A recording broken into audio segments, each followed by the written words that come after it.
the most obsolete idea is go to school, get a job, work hard, save money, get out of debt, and invest for the long term in the stock market. See, why would you save money when they're printing trillions of dollars? The gap between the 1% and 99% is massive. You see, it's not just money. You have to step back and look at the bigger picture. So what do you do? In every one of us is a poor person. There's still a poor person inside me. There's also a middle class person, and the middle class persons want security. They want that steady paycheck. And there's a rich person.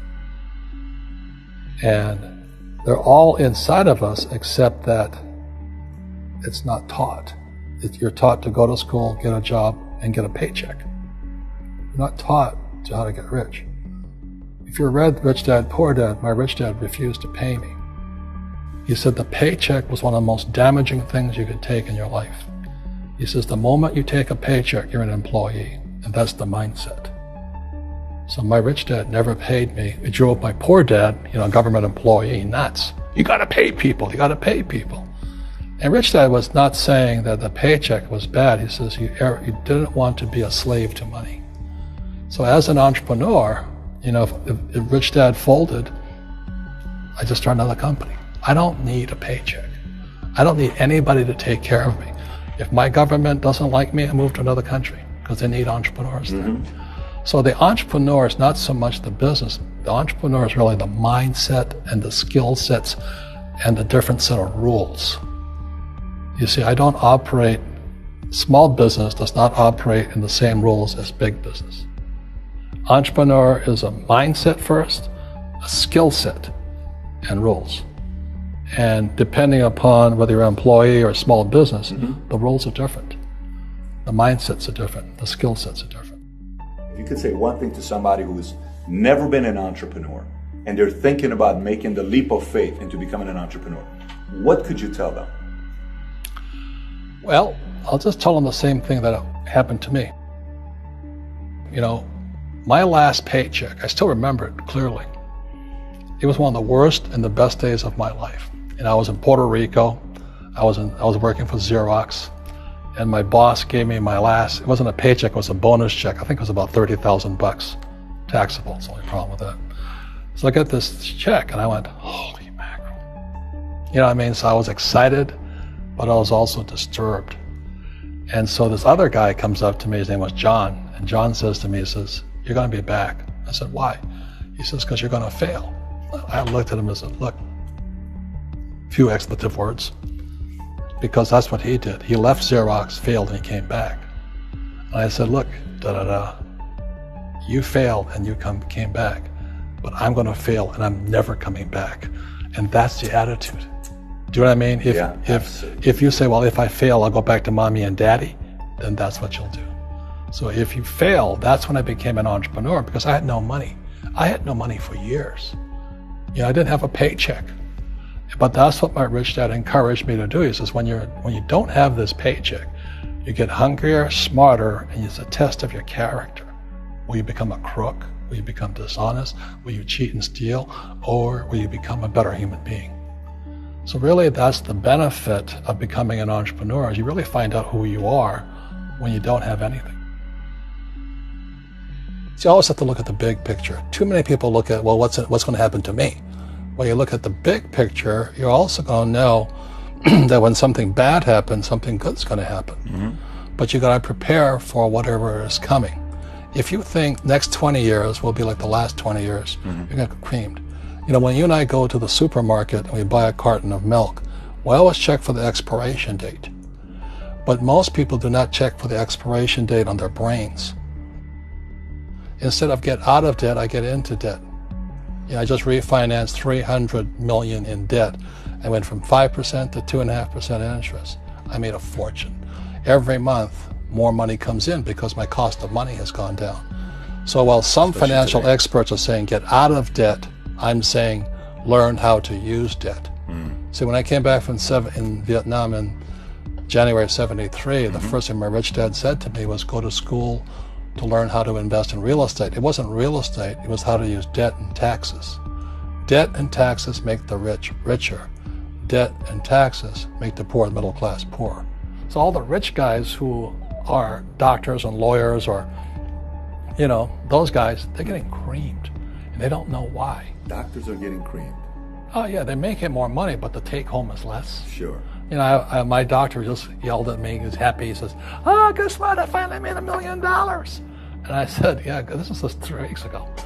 And so I said, "Yeah, well, how much you pay in tax?" He says, $750,000 in taxes. So his net was about $400,000. That's not bad. But when I make $1 million, I keep $1 million. And the reason is because I don't make it by working for money. See, if you work for money, you're taxed.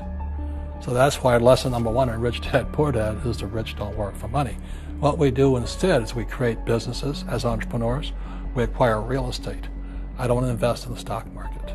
Okay? So the reason is because as entrepreneurs, I have more control over my income, how much I make, and how much I pay in taxes. And because I'm an entrepreneur as well as an investor in real estate, I pay 0 tax. So every time I make, let's say, $1 million as an entrepreneur, I immediately invested in real estate. I have a 4-to-1 step up. So I put $1 million in real estate. I get $4 million from the bank. That's why I love banks. But the banks are screwing everybody else. Terrible. But it's good for me. That's why you say when you print, it's good for you, but when you print, it's bad for people that work for money. Because when you print, savers get creamed and people who work for money get creamed. When they print, debtors get rich. You see, debt and taxes make the rich richer, and debt and taxes make the poor middle class poorer. When we have obsolete ideas, we get obsolete results. So what's happening for most people, the idea of going to school, getting a job, working hard, saving money, getting out of debt, buying your house because it's an asset, investing for the long term, is obsolete. The world has changed. The world changed in 1971 when President Nixon took us off the gold standard and money became debt. What if we get rid of school? Then what would happen? Would it be better if we had no educational system at all? No, I'm saying education is more important before. It's just obsolete. There's Moore's Law which states information doubles every 18 months. In other words, everything's obsolete 18 months. So, and this is just a recent phenomenon. So when you come out of school, you're already obsolete. And that's why I'm the old guy, I meet my friends who went to Harvard. Say, I went to Harvard. I said, yeah, that was how long, 50 years ago? Today, the banks are charging you interest to save money. In other words, banks don't want your money because they printed too much of it. And that's why there's this bubbles in stocks and bubbles in real estate and all this. People are dumping the cash because, as I said in here, savers are losers and cash is trash. And yet people are, well, I want a high-paying job. Well, that's an obsolete idea. Get out of debt is an obsolete idea. You should learn how to get into debt, how to use debt to get rich, and they'll never teach you about taxes. The reason the 1% is way up here and the 99% are going this way is because when you print money, 2 things happen: inflation and taxes. It's going to crush you. And any entrepreneur thinks, I'm just going to make money, I'm going to start a business and make a lot of money because we talk about, they really have got to smell the roses, man. That's not what the real entrepreneurs are doing. Most entrepreneurs, there's 28 million small business owners in America. 24 million are what are one-person entrepreneurs. They're called non-employee entrepreneurs. So and that's what happens is when people don't really understand what an entrepreneur does. So most big people are self-employed, but they're not really entrepreneurs. The self-employed pay the highest taxes of all, and nobody tells them that. Yeah, it's also called the entrepreneurial spirit, but what we were actually talking about was there's no such thing as a bad economy. There's the external, you and I, we all have an external economy, but we also have an internal economy, and the willpower is to change our internal economy. So for me, I can see the good and I can see the bad, and I don't really give a damn, because I'm going to be rich anyway. But a poor person with a poor personal economy, all they're going to see is a bad economy because they don't know how to make money in any economy. And a middle class person, they have a middle class economy. What they want is a nice house, and a steady paycheck, and the job, and the car. And so when you take their job away, to them, that's disaster. Well, since an entrepreneur doesn't have a job anyway, it's no big deal. So all I'm saying to people, and it's what Bucky Fuller taught me, there's always two sides, you know what I mean? Unity is plural, at minimum two. So if you think the economy is bad, it's because your economy is bad. If you think that steady, employment is important, then you'll see an economy without jobs. Your economy versus the external economy. What you control versus what you can't control. I can control. Yeah, it's called an internal focus versus an external focus. So the real entrepreneur has an internal focus. That if they fall down, they say, "Oh, this is good, because I'm going to go up higher." The average person will fall down and say, "Oh, I'm going to take some Prozac," or somebody has a mistake. "Oh, the mistakes don't matter." Well, mistakes matter. It means you didn't know something. But a real entrepreneur, whether they fall down, they always can go up. They can stand back up and go higher. That no matter what happens to them, they get stronger and better and smarter and happier. But a person with a weak internal mindset is that they're so afraid of what happens, it generally happens. Like, people who are afraid of losing their jobs, they generally lose their jobs. You know what I mean? Yeah, so everything comes through you. Yeah, so the entrepreneur first job is to control inside here, not outside there.